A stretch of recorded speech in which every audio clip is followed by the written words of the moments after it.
Hey garden friends, welcome back to Flower Patch, and today I'm going to take you on just a quick tour around my gardens. This is the first week of May. There's not a lot to see because we live in the mountains and things aren't blooming yet, but there's a few things that are, and that's what I choose to focus on and enjoy. But I'm going to talk about some of my plans, and I always start these garden tours early in the season so that we can compare through the summer and just see how things change. So let's get rolling on the May 2024 garden tour.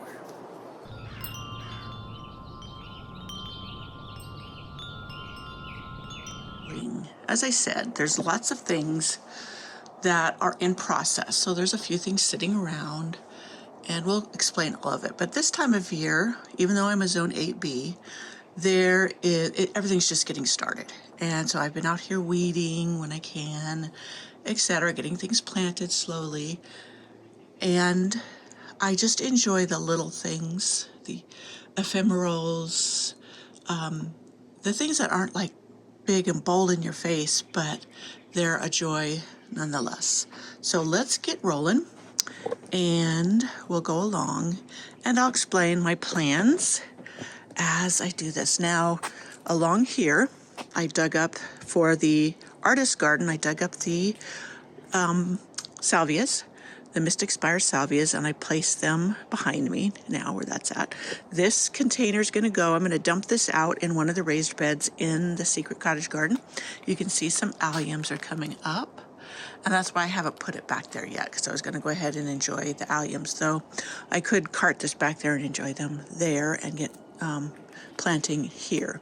I just popped this here because I had some things planted in it when this was kind of a bare area last summer. And as you can see, this is where I dug up the one rose out of it and I planted up in the bed. That may be a mistake. I've just noticed some damage in another bed from the gophers eating the roses, but I'm going to go ahead and put down some stuff that my local pest control guy had recommended. So we'll see how that works with the gophers. But everything, as I said, is just the little things I get to enjoy, like my grape hyacinths, noticing all the little flowers coming up. This is a daisy. And over here, this one's a daisy. Now, I planted some Daisy May daisies from Proven Winners to see how they did compared to my other seed-grown daisies. They're supposed to bloom longer. I've had them 2 years. I don't know that I would say they bloom longer yet, but we'll usually give them 3 years to really get their stride going. So we'll see this year as compared to my crazy daisies that I just absolutely love and grow from seed. So you see, look at this heuchera over here. As I said, when I walk my garden in the morning, I just pick out the things that are just wowing me at the moment. This came from a friend's garden when they moved. They moved to Canada and gave me that. And I think I'm going to put it, I have another one similar in color in the back, and I'm going to plant that one with it. But last year I transplanted some phlox. These are the beautiful phlox that are the same on the other side. And I planted some over here because they have been doing so well and I wanted it to be kind of matching from each side. So like I said, I've gotten some weeding done in here. This is a Veronica, Proven Winners Veronica. The Veronica does really well for me, and I'm leaning into plants that the gophers have not seemed to bother, so that I don't have to put everything in gopher cages. Now this is 2 Hyde Hall roses in here, David Austin roses. They were looking pretty sad and now it looks like they're perking up. I did fertilize them with the eco-organic fertilizer. Now I'm hoping that this storm we're getting this weekend will not zap them back. We had a storm last month and they were leafing out and it got so cold that it singed a lot of the foliage. You can see some back there. And this storm coming up, we're supposed to get snow on Saturday. It's been so nice and warm, and then we get snow. But that's our capricious springs. They just are like that. But look at this, is silene. or red campion. Now I have this one, and then I have one in back that stays shorter. I thought they were different. I bought this one at Annie's Annuals because Silene does so well for me. And this one is noticeably different. Down here is Mystic Spires. Salvia. I almost dug this one up to put in the artist garden too, and I thought, no, this one will stay really pretty here. And there's a hot raspberry buddleia back there. I had a Miss Molly by Proven Winners, and it just died. So I got this one at Annie's Annuals, and it's called Hot Raspberry. And it's supposed to have the same color flowers, and it so far is doing really good. And that is my Jasmina climbing rose. And that's going to climb, I'm going to have it climb up this post. And then I'm going to have another, a cross beam go across to the two posts, and I'm going to have it climb over that. I'll take you around to see my rose that's climbing along the fence in a minute. So the lamium down there in there, this spot down here doesn't get a lot of water, but I do have a Japanese maple there, and I wanted a pretty ground cover to lighten it up in there, and the lamium's doing well. And I do try to keep it in check. I don't let it just go rampant, because it can, but the lack of a lot of water keeps it tamed as well. Here's a rhododendron. Look at this thing's leaning way over, and that's from the snow, the heavy snows we get. I haven't tried to chop it way back hard, but oh well. It's just going to be a leaner. So here is, look at my pink dogwood, and I am so hoping this freezing cold weather this weekend does not zap all the buds. I'm starting to get some little flowers on it. I don't know, is it focusing? Anyways, I do love my variegated vinca, and yeah, I keep it in check. This spot down here is pretty isolated. Up here, once it's done its thing, I just cut it back. But I love the variegated foliage, and I do keep this in check. Look at my black lace elderberry. Isn't this thing just doing gorgeous? This thing will get very, very tall back here, so it will help to obscure the view down to the driveway. Look at my ajuga. Isn't that so pretty? I love this. And it's another one that I have to keep in check because it will just take over. Now the bishop's weed down there, I don't like. It's too aggressive, and I take it out as much as I can. And let me see what's down there. Coming up down there, it looks like it is some little foxgloves. I let a lot of things reseed. So down here is my Santa Barbara daisy, which I need to get this dead foliage off of because it looks like it's getting ready to flower. Look at these. Yeah, I hadn't walked this area real well. These are my planters I still need to get planted up. This container is also going to get moved to the back. The daffodils are nearly done. This whole bed has been getting revamped. So this is Gaillardia, which does great in here. So far the Gophers leave it alone. Foxgloves, I'll have quite a few iris in here, though I have noticed some are missing. And I have noticed that the ones that are left, the Gophers have been nibbling on them. Oh, look, see down here? Forget-me-nots. Aren't those the most beautiful little flowers? Let me see if I can get it to focus for you. Just love that. And this over here is a white Jupiter's beard. My Jupiter beard that I have, the regular red, does beautifully. And I was wanting a white. And look at this thing. A garden friend bought this for me. They found it after they heard me on a video saying I wanted to get white, and they saw it and they picked it up, and it was just a little 4-inch pot, and I planted it last summer, and look, it is just going crazy. Now that's one thing that I will suggest for an easy care garden. Find things that absolutely thrive in your environment. And that isn't always the zone, because there's some things in here that I have tried in my zone 8B garden and they just didn't make it because they don't like the type of winters we have, how long they are. So it's more than just your zone that will determine what will thrive in your garden. So here is the artist garden. You can see everything so far is doing well. Someone had mentioned that disturbing the taproot of these can do great harm and they will die. So far they're doing okay, but it has been cooler. I could lose them when it turns hot, but then I'll just start over from seed again if that happens. And look at the salvias are popping up. See down there? And I had 2 more salvias I got in there right here. I don't remember what color these are because I popped them in. They were like bargain rack plants, and I just popped them in here last summer. And when I cleaned up the bed, it was real noticeable. Here is a nepeta. This is what I got on my trip up to the Iris farm. We stopped at High Hen Nursery, and they had this nepeta I had not heard of before, and I picked it up. It was just so pretty. All my nepetas are not blooming yet, but they will soon. And now I need to find a spot for this one. So here is the alyssum. I said I was going to line the edges of this bed with alyssum.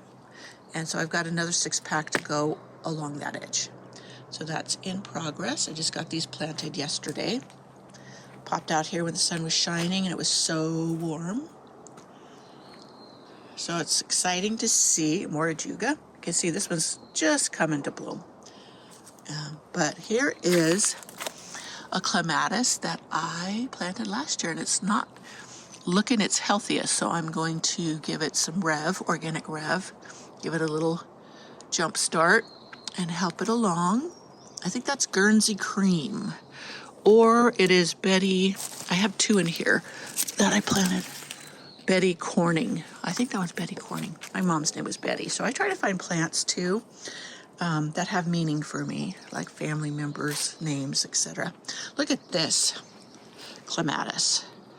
I mean, this is the one that covers this arbor with the Eden rose, and it is just the most robust thing. And so I just need to keep training it towards the bottom of the rose, and then it'll climb up the arbor here to bloom this coming spring. Oh, I was going to show you over here. You see my Eden rose here, and I have it trained along the fence, and it is going to bloom all along there. And I was going to do, like I said before, have the cross beam across the top of the posts, and I will do that here as well. You can see the post there. I'm trying to avoid the flare of the sun. Anyways, I'm going to do the same here and then train it along that. So it gives a little bit more height and a visual barrier to this driveway area where we park. My boxwoods are doing great. Here you can see how they get like these little cavities, and that's from the heavy snow smushing them down, but it fills in during the summer. These ones need a trim. I try to trim them down to the height of the tops of these barrels. And I have the barrels. I had roses in this one. I transplanted them. So I think each of these barrels, I had thought of moving them, and I thought, why? I'm always moving things. That one still has the roses in it. That one has an iceberg and a Glamis Castle roses in it.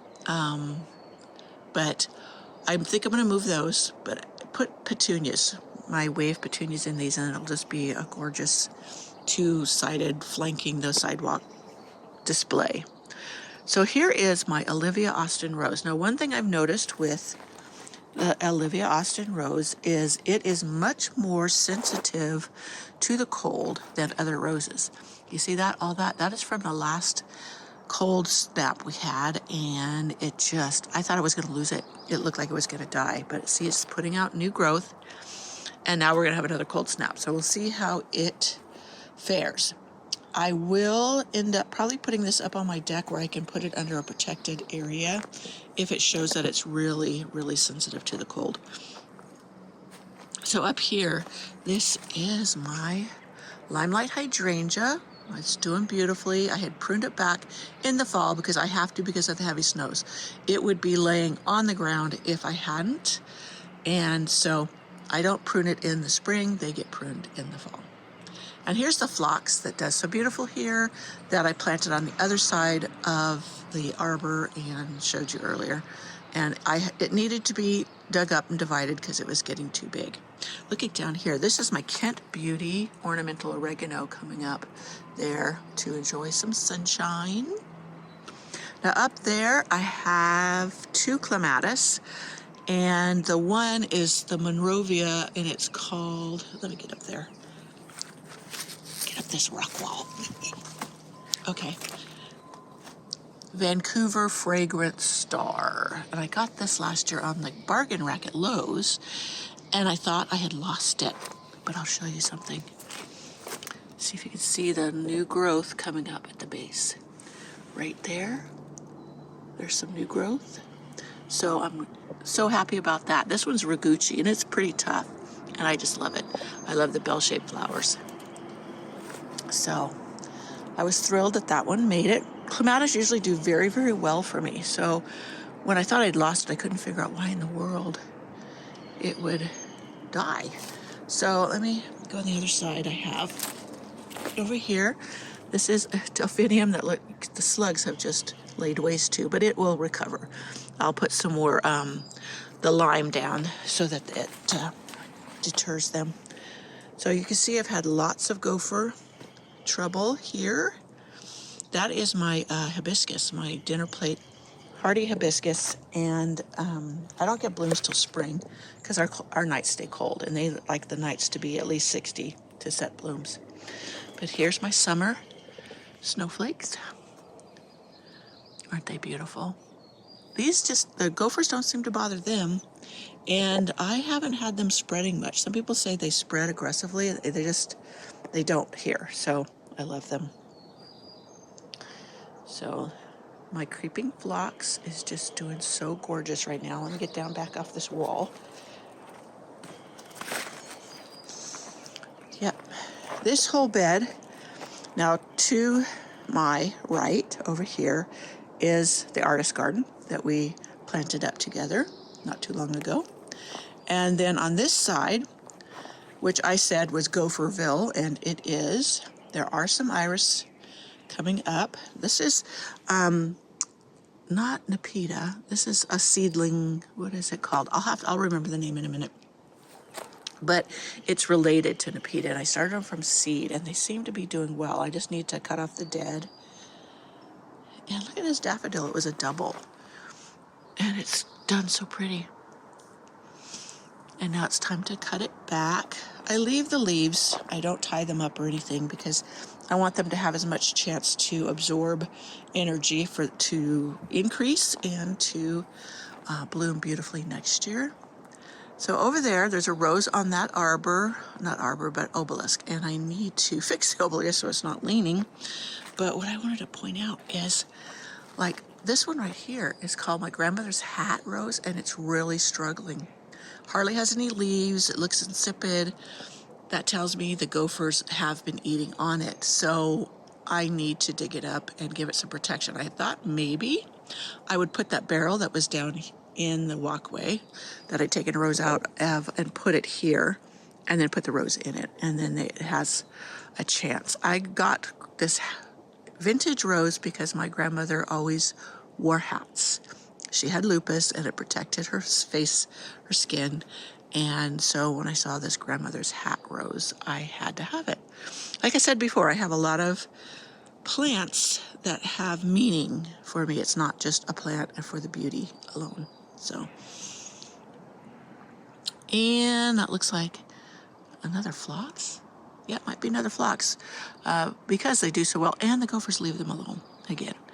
So you can see how this has kind of been tunneled up and here. So you can see the gophers are really thick in here, and that tells me what the problem with that rose is.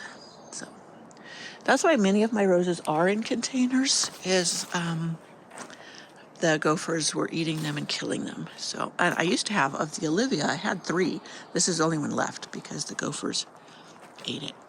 But I've got a few tulips. I'm surprised that the gophers didn't get these. Usually they gobble up all my tulips, but they just must have been in a spot where they didn't tunnel. So, okay, so that's the front entrance garden. We will walk, okay, over here, there's my shadow, the sun's coming up. This is in front of my porch garden, and last fall we planted it with boxwoods and these Tequila Supreme roses. This one's doing great. The one on the end got really zapped. Shows you just the placing. Look at this one. In the cold, this one, how all the leaves are really fried. And then this one seems to have done a little bit better, but down there the leaves are fried. And then this one down here, again, many of the leaves are fried. So that's from the cold snap. After they get going, they leaf out, and then we get a cold snap and it just zaps them. So here's a couple more roses. This is a Betty Harkness rose. I got that when my mom passed. And then this is a David Austin rose that is Lady of Shalott, I do believe. So yeah, I've been in here cleaning up, getting all this weeded, etc. In here, I'm planting only plants that are very tough and resistant to gophers, because this is a massive area for them. You can actually see along the road where they had tunneled underneath the snow onto the road. And yeah, those things, when I was cleaning up and weed eating, I knocked down those tunnels where they tunneled over there too. But, okay. Oh, there's my pink. I was just telling somebody yesterday that I have the bright pink creeping phlox, and it gets crowded out by the lavender. The lavender is so rambunctious, and I missed my pink. So I think I'll dig some of this up and I'll put it in another section so it can have some space to fill in. This used to be a mix of both the pink and the lavender, but the lavender is just taken over. So anyways, so this is this front area filling back in at my clematis. I need to tie these pieces up here. Now this is a type 2 clematis. I do not prune this like many like to in spring, late winter, spring, because it blooms on old growth as well as new growth. So I have gotten better results and better blooming by just letting it be until after its first flush of blooms. And then I'll cut it back then and I'll get a reflush. So I get 2 sets of blooms from these clematis. I have been coming in and pruning off like these dead little tendrils and whatever. And so you can see I hope this freeze we get this weekend doesn't zap all the blooms. But it's been so warm that everything is just flushing out. And then, of course, it's going to snow and be very cold. Over here, I'm getting started on this section. I need to get me another reel hose, the ones that reel out, because I've always got this mess right here with hoses that I want cleaned up. And then my little pond and the weeds around it. But I've got elfin thyme and lime thyme in there. I have black mondo grass on each side, and then the weeds. But this is my gravel garden around my pond. So yeah, work in progress. Well, I hope you enjoyed this little garden tour of what it looks like in May. No surprise that there's not a lot going on, because we have a shorter growing season here in the mountains. And we have a snowstorm coming up this weekend. So there's a few things. I'm afraid they'll get zapped, so it'll put them even further behind, like my roses and whatever. My lilacs that are budding out, I may lose the buds, so I won't get any blooms this year. It's just the way it is here. It's some years you have success and it doesn't freeze them off, and other years you pay the piper. But it is a beautiful place to live, so I am not complaining. So that wraps it up this time. Come on back. We'll be planting up some flower beds, different garden sections, and I'll be adding more to the artist garden. I got the alyssum. As I showed you, I got part of it done. I got to do the other part. Today, I have to go get chicken feed. That means I am in close proximity to my favorite nursery, and I may stop in there to see what they have. All right, I'll see you in the next video. Bye.